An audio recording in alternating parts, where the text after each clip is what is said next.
नमस्कार. MCN न्यूजच्या face to face या कार्यक्रमामध्ये आपल्या सगळ्यांचं स्वागत. आज फेस टू फेस या कार्यक्रमामध्ये आपल्यासोबत चर्चा करण्यासाठी आहे अमित झोडगे. अमित हा मूळचा पुणे जिल्ह्यातील घोडेगावचा आहे, पण त्यांनी या घडीला जगातली विज्ञान संशोधनातली अत्यंत मानाची समजली जाणारी हंगेरी या देशातील बुडापेस्ट येथे तो आता इथून पुढे PhDचं शिक्षण घेणार आहे आणि मेरी क्युरी फाउंडेशनची फेलोशिप तब्बल 1 कोटीची फेलोशिप त्याला मिळाली आहे आणि या फेलोशिप अंतर्गत तो इथून पुढच्या कालावधीमध्ये PhDचं शिक्षण घेऊन संशोधन करणार आहे. अमित, तुझं स्वागत आहे MCNमध्ये. खरं तर SP कॉलेजमधला अमित ते आज अगदी हंगेरीमध्ये शिकेल आणि जगातली अत्यंत नामांकित अशी फेलोशिप घेऊन तो पुढचं संशोधन करेल. या सगळ्या प्रवासाकडे तू कसं पाहतो?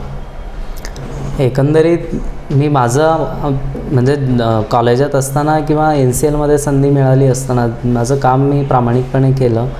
त्या कामामध्ये सातत्य राखलं आणि काटेकोरपणे ते करण्याचा मी प्रयत्न केला आणि अर्थात ते चांगलं काम केल्यामुळे अर्थात मला हे यश मिळालं असं मला वाटतं. नक्कीच.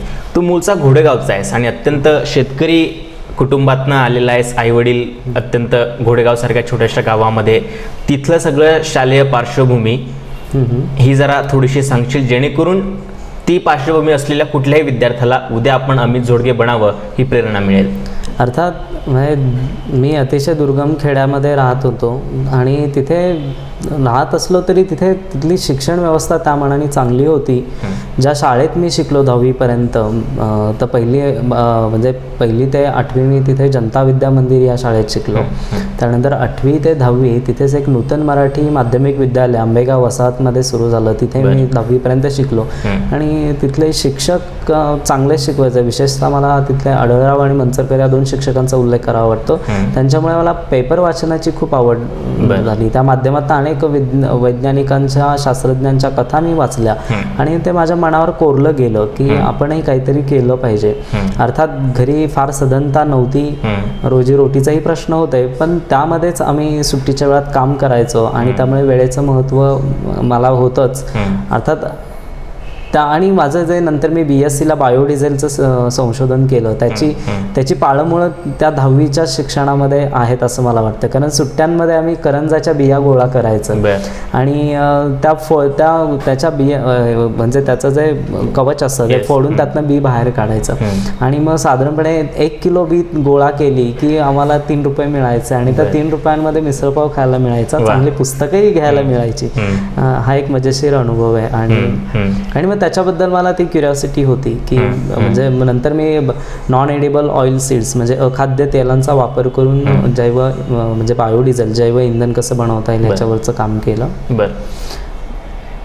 आणि त्यानंतर तिथल्या शिक्षकांचंही नेहमी मत होतं की तू शहरात शिकायला गेलं पाहिजे, पण घरची कशी फारशी परिस्थिती नसल्या कारणानं तिथल्या समाज कल्याण संस्थेचे एक प्रमुख होते करडेकर सर म्हणून, तर त्यांच्या मदतीनं मी पुण्यामध्ये समाज कल्याण संस्थेच्या वसतिगृहात प्रवेश मिळवला.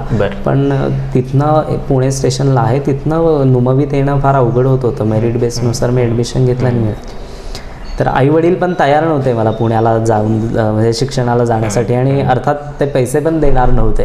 आमच्या घरी 4 शेळ्या होत्या. अक्षरशः मी त्यांची बकरं अगदी त्यांना न सांगता विकली, जमलेले पैसे घेऊन पुण्याला आलो. आणि त्यामुळे आणि मला वाटतं की मी त्यावेळेस जे केलं ते खूप योग्य झालं, अन्यथा त्यांनी मला जाऊ दिलं नसतं आणि माझ्याकडे त्यावेळेस ते 4 पैसे आलेही नसते. 10वी नंतरचा सगळा प्रवास कसा झाला? 10वी नंतर पहिल्यांदा मी पुण्यात आलो तेव्हा सगळं शहर हे सगळं नवीन होतं. इथली पळापळ अगदी सगळं नवखं वाटत होतं, पण तरी त्या करडेकर सरांच्या मदतीनं वसतिगृहातली ॲडमिशन मिळवली. 2 महिने तिथे जवळजवळ 6 महिने तिथे राहिलो. त्या कालावधीमध्ये मी पुणे स्टेशन ते नुमवी म्हणजे तू संत ज्ञानेश्वर वसतिगृह म्हणतोय, समाज कल्याण विभागाचं संत ज्ञानेश्वर वसतिगृह. आणि मग तिथून मी नुमवीपर्यंत सायकलवर प्रवास करायचो.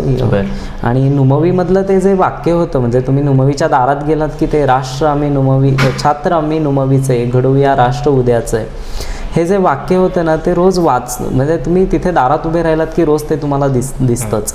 आणि ते वाचून ते एक मनावर असं बिंबवलं जायचं आणि खूप एक असं इन्स्पिरेशन मिळायचं.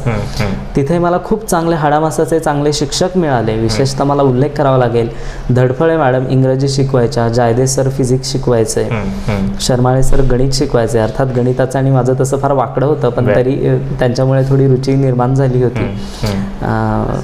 तर आणि गोखले सर हे फिजिक्सच्या प्रॅक्टिकलला होते. आणि अर्थात माझ्याकडे पैसे कमी असायचे, त्यामुळे मी नेहमी डिप्रेस असायचो क्लासमध्ये, कारण त्यावेळेस सगळ्याच गोष्टींची भ्रांत असायची. पण त्यातल्या त्यात धडफळे मॅडम ह्या माझ्या क्लास टीचर होत्या आणि त्यांनी ही नीड ओळखली आणि अर्थात त्या मला समजवायच्या. मी अगदी कंटाळून गेलो होतो की मी आता सायन्स करू शकत नाही, कारण तिथले शिक्षक सगळे फटाफट इंग्रजी बोलायचे आणि मला काही कळत नव्हतं.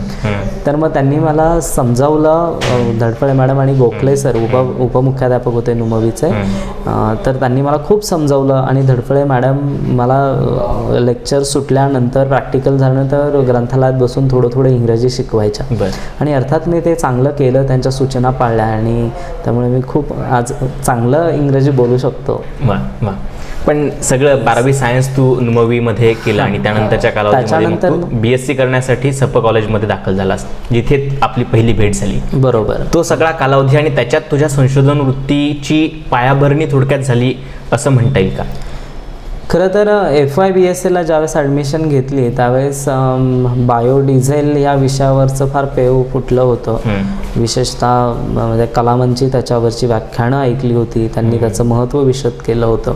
आणि मग मलाही वाटलं की आपणही यामध्ये काहीतरी काम केलं पाहिजे. म्हणजे राष्ट्रीय रासायनिक प्रयोगशाळेमध्ये पण खूप काम चालू होतं. त्यात विशेषतः बायोडिझेल युझिंग कॅटालिसिस म्हणजे विविध उत्प्रेरकांचा वापर करून बायोडिझेल तयार करण्याच्या पद्धती तिथे चालू होत्या. आणि मग नंतर मला म्हणजे खूप बारीक म्हणजे इन्स्टिंक्ट क्युरिओसिटी होती की अरे हे बायोडिझेल बनतं तरी कसं.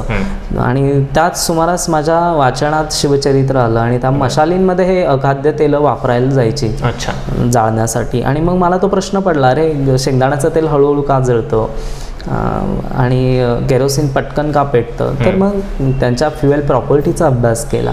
मग सॅच्युरेटेड म्हणजे जे बायोडिझेल जे म्हणतो आपण ते ट्रायग्लिसराइड्स असतात आणि ते आपण एस्टरिफाईड करतो, म्हणजे बायोडिझेल म्हणजे एस्टर. आणि मग ही जी बेसिक केमिस्ट्री आहे त्यामधला अजून चांगला अभ्यास केला आणि मग मी ठरवलं की आपण अखाद्य तेलांपासून जैव इंधन बनवायचं. आणि त्या कामी त्यावेळेचे सपचे प्राचार्य माधव पेंडसे यांची खूप मदत झाली. किंबहुना अनेकदा त्यांनी स्वतःच्या खिशातले पैसे पण दिले या कामासाठी. आणि बॉटनी डिपार्टमेंटमध्ये मी ते काम सुरू केलं आणि मला खूप आनंद वाटतो. मी ज्यावेळेस माझे प्रॅक्टिकल लेक्चर संपलं की मी माझा जास्तीत जास्त वेळ या कामासाठी वापरला. पण हे सगळं करत असताना म्हणजे SP कॉलेजमध्ये असताना तू बाकी अवांतर गोष्टींमध्ये पण फार सहभागी असायचास. म्हणजे खरं तर सायन्स स्ट्रीमची किंवा शाखेतली माणसं फारशी अवांतर गोष्टींकडे फार लक्ष देत नाहीत, पण तू त्याच्यामध्ये बऱ्यापैकी ऍक्टिव्ह होतास. हे कसं साध्य करत दोन्ही बॅलन्स? तर म्हणजे अनेकदा फार उशिरापर्यंत थांबून मी माझ्या लॅबमधल्या रिॲक्शन करायच्या. त्या का मी बॉटनी डिपार्टमेंटचे दुसाणे सर यांचं मला खूप सहकार्य लाभलं. आणि त्याच वेळेला मी विनय मराठी विज्ञान परिषदेचे आणि त्यावेळेस तेही सपामध्ये केमिस्ट्री विभागामध्ये ज्युनियर्सला शिकवायचं आहे. आणि मी त्यांची एक व्यक्ती म्हणून मी त्यांचा परिचय मला होताच आणि मी त्यांची कामाची पद्धत पाहिली की ते टीचिंग प्रॅक्टिकल्स म्हणजे सगळी कामं करून मराठी विज्ञान परिषदेचं विज्ञान प्रसाराचं काम हरेरीने करायचं. अनेक संस्थांशी त्यांचा संबंध आहे. आणि मग मी बघितलं की अरे हे किती म्हणजे चाकोरीबद्ध काम न करता किती खूप वेगवेगळ्या अँगलनी सगळ्याच बाजूला काम करतात. त्यामुळे आणि मग त्यामुळे मी मराठी विज्ञान परिषदेशी संलग्न झालो. त्यामुळे मला अनेक वक्त्यांचे व्याख्यानं ऐकायला मिळाली. त्यानंतर मी तिथेच जबाबदारी घेतली की मी जे काही व्याख्यानं असतील त्यांची जी मासिका आहे किंवा पत्रिका आहे दर महिन्याला दर आठवड्याला निघते त्या पत्रिकेत लिखाण करायचं. जे वक्त्यांचा जो विषय होता त्याचा सारांश लिहायचो आणि त्यातनं उत्तम मराठी म्हणजे खेडवळ अमितचं मराठी आणि नंतर जे मराठी माझं सुधारलं त्यामध्ये मराठी विज्ञान परिषद माझा अतिशय महत्त्वाचा भाग आहे. बरं. आणि विशेषतः विनय सरांच्या धडपडीतनं आपणही काहीतरी खूप चांगलं केलं पाहिजे याचं मला सातत्याने इन्स्पिरेशन मिळालं. विशेषतः या सर्व कामामध्ये मला आर्थिक मदत गोखले सर म्हणजे नुमवीचे उपप्राचार्य अगदी 12वी पासून BSc MSc पर्यंत करत होते. तर विशेषतः एक व्यक्ती म्हणून मी त्यांची जीवन पद्धत जवळनं पाहिली होती. मी साधारण वर्ष दीड वर्ष त्यांच्या सोबत त्यांच्या घरी राहिलो होतो. आणि त्यामुळे कामामध्ये किती चोखपणा असावा, शिस्त, वेळेचं योग्य व्यवस्थापन आणि ह्या अनेक गोष्टी मी त्यांच्या एक स्वभावातनंच शिकलो होतो. आणि अर्थात अनेक प्रश्न होते, विज्ञानाची वेगवेगळी व्याख्यान ऐकल्यामुळे अनेक कल्पना सुचत होत्या. आणि मग त्या माध्यमात मी बायोडिझेलचं BScला 3 वर्ष एक प्रोजेक्ट केला आणि 3 वर्षात त्याच्यामध्ये अपग्रेडेशन म्हणजे त्याच्यात जास्तीचं काम करत गेलो आणि ते काम खूप छान झालं. शेवटी त्याचं म्हणजे एक पॅटर्न पण फाईल झालं BScमध्येच असताना. बरं गुड. हे सगळं करत असताना पुढे याच्यानंतरच्या म्हणजे BSc संपल्यानंतर तू पुढील शिक्षणाची दिशा ही कशी ठरवलीस? तर म्हणजे BSc नंतर काय तर ऑफकोर्स की लगेच नोकरी म्हणजे BSc नंतर मला योग्य वाटत नव्हतं. जर संशोधनात पुढे जायचं असेल तर आपल्याला MSc करणं अतिशय गरजेचं आहे. कारण त्यावेळेस मी BScला असताना सुद्धा NCL सारख्या संस्थेकडे बघत होतो आणि तिथे तुम्हाला जर काही संशोधन किंवा म्हणजे सिनियर सायंटिस्ट तिथल्या सायंटिस्टबरोबर शास्त्रज्ञांबरोबर काम करायचं असेल तर तुम्हाला किमान MSc असलं पाहिजे अशी अट आहे. आणि MSc विथ फर्स्ट क्लास असं असलं पाहिजे. म्हणून मग मी MSc केलं गरवारे कॉलेजमध्ये आणि केमिस्ट्रीमध्ये ऑर्गॅनिक केमिस्ट्रीमध्ये. तिथे मला नातू सर, काळे मॅडम, चिकाटे सर यांची खूप मदत झाली. आणि नातू सर हे खरंच हाडामासाचे एक आदर्श शिक्षक आहेत असं मी नमूद करेल. पराडकर सरांचे पण ते विद्यार्थी होते. आणि अर्थात ही जी म्हणजे उत्तम रसायनशास्त्राच्या शिक्षकांची जी परंपरा लाभली आहे गरवारे कॉलेजच्या रसायनशास्त्र विभागाला आणि त्या परंपरेतल्या नातू सरांचं मी विद्यार्थी अगदी ते मला लाडका विद्यार्थी म्हणूनच माझा उल्लेख करतात. आणि अक्षरशः अतिशय नीटनेटकेपणा, विषयाची अतिशय सोपेपणे मांडणी आणि मला ह्या गोष्टी खूप आवडल्या आणि माझ्या विषयातला रस अजूनच वाढत गेला. त्यामुळे MSc झाल्यानंतर मी पिरंगुटला एका कारखान्यात 3 महिने नोकरी केली आणि माझा रिझल्ट लागल्यानंतर लगेचच मला NCLमध्ये सुद्धा प्रोजेक्ट असिस्टंट म्हणून doctor Sunil Joshi chemical engineering and process development डिव्हिजनमध्ये प्रोजेक्ट असिस्टंटशिप अशी नोकरी मिळाली. आणि मी ती तब्बल 2 महिने 3 वर्ष केली. त्या कामामध्ये NCLमध्ये जास्तीत जास्त उपयोग केला. अनेक जागतिक नोबेल लॉरिएटची लेक्चर्स मला तिथे ऐकायला मिळाली. तिथे विशेषतः अनेक दरवर्षी किंवा दर 2-3 महिन्यांनी एक तरी नोबेल विजेता येत असतो NCLमध्ये. आणि त्यांचे जे पब्लिक लेक्चर असतात विविध भारतातल्या ज्या 12-13 केंद्र सरकारच्या प्रयोगशाळा आहेत तर त्या प्रयोगशाळेतले शास्त्रज्ञ येत असतात, आंतरराष्ट्रीय इतर विद्यापीठांमधले शास्त्रज्ञ येत असतात. तर ह्या प्रत्येकांची व्याख्यानं ऐकली मी, त्यांचं काम जाणून घेतलं आणि मग त्या दृष्टीने मला सुद्धा ह्या प्रोफेशनमध्ये यावं असं वाटलं.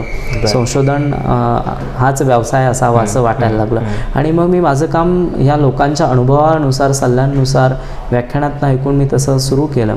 आणि विशेषतः माझे जे गाईड होते सुनील जोशी आणि किरण पंधारे, तर यांच्या कामाच्या पद्धतीवरनं सुद्धा मला खूप आनंद झाला की आणि त्यांचा जो एक प्रोफेशनल ॲटिट्यूड होता रिसर्चमधला, त्यांच्या ज्या काही स्ट्रॅटेजीज होत्या त्या मला जवळनं त्यांच्याकडनं शिकायला मिळाल्या आणि त्याचा मला खूप ह्याच्यामध्ये उपयोग झाला. आणि मी तिथे झपाटून अगदी जितकं शक्य आहे तेवढी जास्तीत जास्त काम करण्याचा प्रयत्न केला कमी वेळेमध्ये आणि मग त्याचा मला खूप फायदा झाला. म्हणजे माझा जो विषय होता सुपर क्रिटिकल टेक्नॉलॉजी हा विषय मी सुनील जोशींकडनं उत्तम प्रकारे शिकलो आणि त्याच्यामध्ये खूप काम केलं. आणि अर्थातच आत्ता ज्या मेरी क्युरी फाउंडेशनच्या जागा निघाल्या तर त्या जी फेलोशिप द्यायची होती त्यांना, तर त्याच्यामध्ये त्यांना सुपर क्रिटिकल CO2 आणि सुपर क्रिटिकल वॉटर या विषयामधलाच संशोधक हवा होता. हा जरी ही जरी त्यांची निकड असली किंवा गरज असली तरी त्याबरोबरच त्यांना बाकीच्याही क्वालिटीज त्याच्यामध्ये हव्या होत्या आणि त्याच्यात माझं शेवटच्या अगदी फायनल राऊंडपर्यंत सिलेक्शन झालं याचा मला अभिमान आहे. 20,000 जगभरातली स्कॉलर्स, संशोधक, विद्यार्थी आणि शेवटी एकाचीच निवड होते आणि तो असतो अमित झोडगे. ही सगळी त्या फेलोशिपसाठीचा अर्ज केल्यापासून ते निवड होण्यापर्यंतची प्रक्रिया ही कशी होती आणि त्यावेळेला नक्की तुझी स्थिती काय होती? एकंदरीत म्हणजे युरोपियन कमिशन आणि मेरी क्युरी फाउंडेशन यांच्या म्हणजे संमतीनं एक कॉन्सोर्शिया फॉर्म केला जातो आणि त्या माध्यमातून ते ओपन इंटरनेटवर ॲडव्हर्टाईज होतात पोझिशन्स आणि मग त्याच्यामध्ये जगभरातनं अनेक विद्यार्थी अप्लाय करतात आणि खरं तर खूप टफ डिसिजन असतो की एवढ्यामधनं काही जागा कधी कधी 2, 3, 4 जसं फंड्स अवेलेबल होतील त्या प्रमाणात त्या जागा निघतात आणि यावेळेससाठी फक्त मी ज्या फेलोशिपला अप्लाय केलं तिथे नेमकी एकच जागा होती आणि पण मी ह्या विषयात खूप काम केलेलं होतं म्हणून मी पण अर्ज केला, ऑनलाईन अर्ज केला. पहिल्या ज्या 40 विद्यार्थी त्यांनी निवडले त्यामध्ये माझं नाव होतं. ते बघून मला खूप आनंद झाला आणि अर्थात माझी आधी सुरुवातीला भावना होती की अरे ह्याच्यामध्ये जगभरातले विशेषतः चीनी आणि जापनीज जे विद्यार्थी आहेत किंवा स्कॉलर आहेत त्यांच्याबरोबर स्पर्धा करणं खरंच अवघड आहे आणि तर मी त्या पद्धतीने पण खचून न जाता मी प्रयत्न चालू ठेवले. पहिला राऊंड झाला सिलेक्शनचा, नंतर दुसऱ्या राऊंडमध्ये स्काईप थ्रू आमचे इंटरव्ह्यू झाले. त्यावेळेस आमचं अगदी म्हणजे टेक्निकल नॉलेज त्यांनी अगदी चाचपून पाहिलं. खूप क्रिटिकल किंवा डिफिकल्ट म्हणावेत असेही प्रश्न विचारले. पण अर्थात इथे मी कॉन्सेप्च्युअली स्ट्रॉंग होतो पण मी प्रॅक्टिकली त्या विषयात इथे काम करत असल्यामुळे आणि सुनील जोशी सरांचं मार्गदर्शन खूप चांगलं होतं आणि त्यामुळे मला वाटतं की मी खूप चांगली उत्तरं दिली त्यांना. आणि जो फायनल राऊंड होता त्या राऊंडमध्ये 2 चीनी विद्यार्थी माझ्याबरोबर होते. अर्थात सेकंड राऊंडला 2 चीनी, मी एक भारतीय, एक जर्मन आणि एक जापनीज असे विद्यार्थी होते. त्यातनं 3 ते निवडणार होते आणि अर्थात 2 चीनी, एक भारतीय अशी निवड झाली होती. अगदी फायनल राऊंडला आम्हाला तिघांनाही असं कॉमन आम्ही कॉन्फरन्सिंगमध्ये होतो. त्यानंतर पर्सनल इंटरव्ह्यू पण इंडिव्हिज्युअल झाला आणि प्रत्येक ठिकाणी अनेक प्रश्न विचारले गेले. त्यातला मला शेवटचा प्रश्न नमूद करावा असं वाटतं. ऑल यूथ म्हणजे तुम्ही सगळे 3 जणांची गुणवत्ता आता सारखीच आहे, कमी जास्त प्रमाणात सारखीच आहे, तर आता तुमच्यात वेगळेपण काय आहे हे तुम्हीच सांगायचं आहे. हे तिघांना विचारलं गेलं. तिघांनाही विचारलं गेलं. तर माझी उत्तरं फार म्हणजे साधी सरळ होती. कारण माझ्याबरोबरचे जे चीनी विद्यार्थी होते तर त्या प्रत्येकाची 5-5, 6-6 पब्लिकेशन्स म्हणजे रिसर्च पेपर त्यांच्या नावावर होते. तर माझं NCLमध्ये असताना माझ्या नावावर म्हणजे आम्ही एक पेटंट फाईल केलं होतं आणि एक रिसर्च पेपर फक्त कम्युनिकेट केला होता ग्रीन केमिस्ट्री या जर्नलला. तर म्हणजे मला असं फर्मपणे सांगण्यासारखं एवढंच होतं. पण मी खूप साधेपणे उत्तर दिलं की माझ्या इतर म्हणजे फेलो कलिगचं प्रोफाईल खूप स्ट्रॉंग आहे आणि मला आनंद आहे की त्यांच्याबरोबर मला इंटरव्ह्यूमध्ये मी त्यांच्याबरोबर अगदी शेवटच्या टप्प्यामध्ये पोहोचलो. आणि मग त्याच्यामध्ये मी सांगितलं की मला संशोधनाची पहिल्यापासून आवडच आहे. मराठी विज्ञान परिषद माध्यमातून मी म्हणजे माझ्या विषयाशी निगडीतही संशोधन माझ्या BSc पासूनच्याच करिअरमध्ये केले अंडर ग्रॅज्युएट लेवल आणि नंतर मी MSc आणि आत्तासुद्धा ते करतो आहे. आणि त्यांचा एक डायरेक्ट क्वेश्चन होता तो मला खूप आवडला. Marie Curie wish in her wish she wrote about the money has to be use for the betterment of womankind and humanity. तर ह्या प्रश्नांचं उत्तर कसं द्यायचं. तर अनेकांनी दोन्ही काउंटर पार्टनी सांगितलं आम्ही असं करू तसे करू. पण त्या फ्लोमध्ये मी आज असं उत्तर दिलं. So right now I don't have answer for this question but just I want to say that I will give a full justice. I will work hard. I will do a better science, good science. And if I do a good science, better science, that automatically or serve for the betterment of humanity and mankind. That was my answer. आणि हे उत्तरं झाली. अधिक प्रामाणिक उत्तर असल्यामुळे त्यांना ते आवडलं असेल. येस. आणि अशा पद्धतीची उत्तरं मी एकंदरीत दिली होती त्या मुलाखतीत. ॲज ए खूप काही टेक्निकल क्वेश्चन्स होते पण टेक्निकल क्वेश्चन्स मी इथे डिस्कस करत नाही आता सध्या.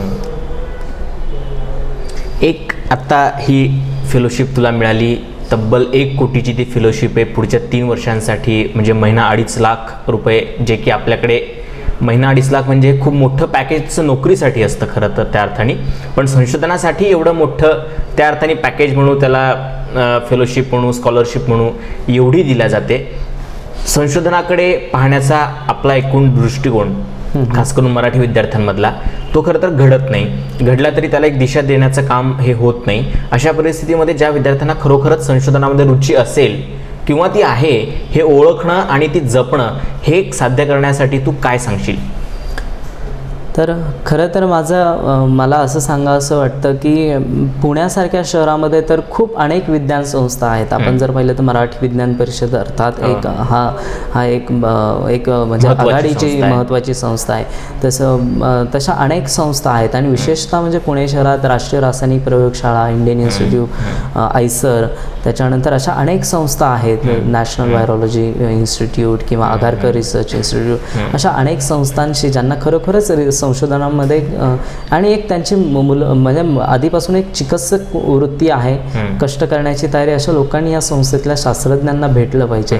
त्या क्षेत्रातल्या संधी पण आधीच जर जाणून घेतल्या, त्याची पूर्ण माहिती करून घेतली तर आपल्याला त्याची निवड करता येणं सहज शक्य आहे. आणि माझ्या मते प्रचंड वाचन असलं पाहिजे आणि आपण ज्या आपल्या अवतीभोवती ज्या गोष्टी आहेत त्यातलं विज्ञान सातत्याने जाणून घेण्याचा प्रयत्न केला पाहिजे. खरं तर एक चिकित्सक आणि असं चिकित्सक मन असलं पाहिजे की आणि सतत कोणतीही गोष्ट पाहिली तर त्यात प्रश्न पडला पाहिजे आणि ह्याच्यात मी वेगळं काय करू शकतो अशी वृत्ती सतत जपली पाहिजे. अनेक चांगल्या लोकांची व्याख्यानं ऐकली पाहिजे, म्हणजे विज्ञानातल्या चांगल्या वक्त्यांची. इव्हन मला असं वाटतं NCLमध्ये पब्लिक लेक्चर्ससुद्धा खूप असतात, म्हणजे ज्या वेळेस अतिमहत्त्वाच्या व्यक्ती किंवा शास्त्रज्ञ येतात त्यावेळेस ते पब्लिक लेक्चर अनाऊन्स केलं जातं, विशेषतः इंग्रजीमध्ये असल्यामुळे आणि एक हायर लेवलचं केमिस्ट्री असल्यामुळे हे विषय महाविद्यालयातल्या विद्यार्थ्यांसाठी मला वाटतं प्रवेश त्यांना दिला जातो व्याख्यान ऐकण्यासाठी. तर ह्या संधीचा सातत्याने उपयोग केला पाहिजे आणि उत्तम लोकांची व्याख्यानं ऐकल्यानंतर आपल्या त्या विषयाची जाण वाढेल आणि ती जाणीव पूर्ण झाल्यानंतर आपल्याला काय करायचं आहे हे करता येईल. आणि ऑफकोर्स हार्डवर्क प्रश्नच नाही इज रिअली इम्पॉर्टंट. अमित, तू 10वी गावाकडे शिकलास, तिथनं पुढे पुण्यात येण्यासाठी तुला शिक्षकांनी प्रोत्साहन दिलं, पण घरच्यांचं फार काही समर्थन नव्हतं, तसा विरोधच होता. तो अगदी घरची बकरं विकून पुण्यात येण्याचा निर्णय घेतला. तो पुण्यात शिकायला यायला विरोध झालेल्या पालकांचा अमित ते आज 1 कोटींची जगातली एकमेव अशी फेलोशिप मिळवणारा अमित. आई बाबा कसे बघताय त्याच्याकडे? त्यांना तर खरं दोघांनाही खूप आनंद झालेला आहे आणि अर्थात त्यांचे शब्द अश्रुरूपीच सारखे कोणी भेटले तरी निघतात. अर्थात PhD संशोधन हे त्यांच्या समजण्यापलीकडचे विषय आहेत, पण आमचा मुलगा कुठेतरी परदेशी मोठ्या जागी चाललेला आहे, विलायताला चालला आहे आणि तो काहीतरी मोठं तिथे करणार आहे जे आपल्याही उपयोगाचं आहे आणि त्याला बड्या पगाराची नोकरी लागली, असंच त्यांचं मत आहे सध्या तरी. बरं. हे सगळं आत्ता तुझी ही जी फेलोशिप पुढच्या 3 वर्षांसाठीची आहे, या 3 वर्षांच्या कालावधीमध्ये तुझं एकूण कामाचं स्वरूप, संशोधन हे कसं असेल? तर तिथे आता सध्या आपण जी औषधं म्हणजे गोळ्या औषधं खातो, तर ह्या औषधं बनवण्याच्या जी प्रक्रिया आहे ती साधारणपणे 2 ते 20 टप्प्यांमध्ये असते. तर ह्या प्रत्येक टप्प्यामध्ये वेगळी द्रावणं वापरली जातात, सॉल्वंट्स वापरली जातात. तर ही द्रावणं प्रत्येक टप्प्यामध्ये हे थोडं म्हणजे 100% आपल्याला बाहेर काढणं अशक्य आहे. तर ह्या प्रत्येक टप्प्यामध्ये वाढत गेलेलं द्रावण हे आपल्याला अपायकारक आहे आणि त्याच्यामुळे खूप साईड इफेक्ट्स पण होतात. तर मग हे बाजूला कसं काढायचं? तर असं द्रावण वापरायचं की जे द्रावण त्याच्यामध्ये राहणारच नाही औषधांमध्ये, म्हणून सुपर क्रिटिकल CO2 म्हणजे कार्बन डायऑक्साईड एका विशिष्ट तापमानाला आणि दाबाला जर आपण तो कॉम्प्रेस केला तर त्याचं उत्तम द्रावण होतं. तसंच पाणी पण एक उच्च तापमानाला आणि विशिष्ट दाबाला जर आपण एक त्या कंडिशनखाली आणलं तर ते उत्तम द्रावण म्हणून तयार होतं, कारण त्याची घनता ही खूप व्हॅरी होते, म्हणजे 2 पासून 8 ते 1 पर्यंत अशी ह्या स्केलमध्ये. तर ह्याच घनता बदलणं म्हणजे तापमानाचा आणि दाबाचा वापर करून, तर ह्याचा खूप जास्त उपयोग होतो. आणि हे जी द्रावणं आहेत ही ग्रीन केमिस्ट्री, हरित रसायनशास्त्र या कॅटेगरीमध्ये येतात, वर्गामध्ये येतात आणि त्याच्यामधनं तयार केलेली औषधं ही खूप उपयोगी आहेत की ज्याच्यामध्ये 30 ppm पेक्षा रेसिड्युअल सॉल्वंट लिमिट राहील आणि ती आपल्याला म्हणजे आता जी औषधं बनवतात ती जास्तीत जास्त करून या प्रोसेसचा वापर करून करण्याचा प्रयत्न असेल. विशेष म्हणजे जे मराठीमध्ये आपण असं म्हणतो की जुळी म्हणजे ट्विन्स, तर तशी केमिकल्समध्ये इनॅन्शिओमेरिक फॉर्म असतात. तर माझ्या संशोधनाचा टॉपिक हा enantiomeric diastereomeric salt crystallization using supercritical CO2 असा महत्त्वाचं आहे. तर ह्याच्यामध्ये मी जे आयसोटोप्स आहेत किंवा एनेन्शिओमर्स आहेत तर हे सुपरक्रिटिकल CO2 वापरून सेपरेट करणार आहे. ते सेपरेशन मी क्रिस्टलायझेशन हे टेक्निक वापरून अचीव करणार आहे. अर्थात याचबरोबर ही औषधं किंवा फार्मास्युटिकल ॲक्टिव्ह इन्ग्रेडियंट्स तयार करताना synthesis, characterization, their crystallization, their quantification ह्या सगळ्या प्रोसेसमधनं मी माझं काम पुढे चालू ठेवणार आहे. आणि ह्याच्यासाठी म्हणजे ह्या फेलोशिपची अशी अटच आहे की युरोपातल्या अन्य 2 आघाडीच्या विद्यापीठांमध्ये सुद्धा तुम्ही 3-3 महिने जाऊन काम करायचं. तर म्हणजे तिथे गेल्यानंतर आता सध्या तरी ETH झुरिच आणि जर्मनीचं डम्स्टरडॅम ह्या 2 विद्यापीठांमध्ये मला वाटतं माझी निवड होईल पुढे तिथे गेल्यानंतर 3-3 महिन्यांचं संशोधन करायला. आणि बाकीचा काळ मी बुडापेस्ट हंगेरी या विद्यापीठात असेल. तिथलं विद्यापीठ खरं तर Budapest university of science, technology and economics हे अर्थशास्त्रासाठी जगविख्यात विद्यापीठ आहे. त्यांचं म्हणजे सायन्स अँड टेक्नॉलॉजी डिपार्टमेंट ही जगविख्यात आहे आणि त्या डिपार्टमेंटमधल्या बायोप्रोसेस इंजिनिअरिंग विभागात मी काम करणार. बरं. आणि तिथले जे प्रोफेसर्स आहेत म्हणजे बाला शिमांडी आणि प्रोफेसर एडिथ झेकली हे अतिशय आंतरराष्ट्रीय किंवा इंटरनॅशनली रिनाऊंड प्रोफेसर आहेत. अमित, तुझी ही फेलोशिप आत्ता खरं तर आत्ताच तुला जगाच्या पातळीवर एक चांगला नवा दम्याचा संशोधक म्हणून तुला मान्यता त्या अर्थाने मिळते. अर्थात हे संशोधन तू पूर्ण केल्यानंतर PhD प्राप्त केल्यानंतर जगातल्या कुठल्याही कोपऱ्यामध्ये तुला अत्यंत सन्मानाचं निमंत्रण हे मोठ्या पदावरच्या नोकरीसाठी निश्चित असेल. आत्ताच विचारणं काहीसं धाडसाचं आहे, पण अमित आम्हाला पुढच्या त्याच्या संशोधनाच्या नंतर भारतातच पाहायला मिळेल की भारताबाहेर असेल? तसं या प्रश्नाचं उत्तर देणं म्हणजे अनिश्चित आहे, कारण मी वर्तमानात जगणारा आहे. पण मी नेहमी भविष्याचे वेध नेहमीच ठेवतो पुढे, ध्येय नेहमी असावेतच. पण मला असं वाटतं विज्ञानामध्ये जर तुम्हाला उंची गाठायची असेल तर त्याला कोणत्या देशाची सीमा असता कामा नये. त्यामुळे मला असं वाटतं जिथे जिथे मी जो काही विषय निवडेल पुढे संशोधनाचा आणि जिथे उत्तम इन्फ्रास्ट्रक्चर फॅसिलिटीज असतील आणि जिथे उत्तम प्रकारे मला संधी मिळेल त्या ठिकाणी जाऊन मी हे संशोधन पुढे नेत राहणार. आणि अर्थातच उत्तम संशोधन केलं की त्यातनं उत्तम प्रकारचं ज्ञान निर्माण होईल आणि ते उत्तम प्रकारचं ज्ञान हे मला वाटतं माणसाच्या भल्यासाठीच वापरलं जाईल. आणि माणूस हा जगातल्या कोणत्याही देशाचा असला तरी तो माणूस आहे आणि सध्या तरी माझा जगाकडे आणि सर्व माणसांकडे बघण्याचाच दृष्टिकोन आहे. त्यामुळे मला असं वाटतं त्याला देशाची सीमा असता कामा नये, कारण विज्ञानाला देशाची सीमा नाही आहे. विज्ञान हे विज्ञान आहे, त्याला काही नियम आहेत आणि नियमांच्या बाहेरचं विज्ञान मला वाटतं आपण तसंच पुढं नेलं पाहिजे. आणि जिथे उत्तम संधी मिळेल तिथे मी ते करत राहणार. मला माहीत नाही पुढे काय होईल काय नाही, फक्त माझ्या हातात एवढंच आहे की माझ्या हातात जी जबाबदारी आहे ती उत्तम प्रकारे करणं आणि त्यात सातत्याने नवीन गोष्टी करणं आणि जास्तीत जास्त काम करणं एवढंच माझ्या हातात आहे आणि ते मी करणार आहे. अमित, तुझ्या संपूर्ण इथून पुढच्या संशोधनाच्या कारकिर्दीला आणि तुमच्या एकूणच पुढच्या करिअरला खूप खूप शुभेच्छा. थँक्यू. हा होता अमित झोडगे, ज्यांनी हंगेरीत या देशातल्या विद्यापीठाची मेरी क्युरी फाउंडेशनची अत्यंत मानाची अशी फेलोशिप मिळवली आणि त्या फेलोशिपसाठी इथून पुढच्या कालावधीमध्ये तो 3 वर्ष संशोधनाचं काम करणार आहे. अत्यंत घोडेगावसारख्या एका ग्रामीण भागातून आलेल्या आईवडिलांना फेलोशिप, PhD, संशोधन हेही शब्द न कळणाऱ्या आईवडिलांच्या छत्रछायेखाली वाढलेला आज जागतिक पातळीवर मोठ्या संशोधनासाठी नावाजला जातोय तो अमित हा जर का आपण त्याचं उदाहरण घेतलं तर कितीही विपरीत परिस्थिती असो पण ध्येय निश्चित असेल आणि प्रयत्नांची पराकाष्ठा करायची तयारी असेल तर जगातलं कुठलंही यश किंवा कुठलीही समस्या हे तुम्हाला थांबवू शकत नाही. ही एकूणच अमितच्या अनुभवावरून आपल्याला सांगता येईल आणि अमितचा हा एकूण प्रवास एकूण सर्वांसाठीच अत्यंत प्रेरणादायी आहे. अमित, तू पुन्हा एकदा आमच्या सगळ्यांना खूप वेळ दिला. तुझ्या व्यस्त याच्यातनं वेळात वेळ काढून इथे तू चर्चा करण्यासाठी आलास त्याबद्दल खूप खूप आभार. धन्यवाद.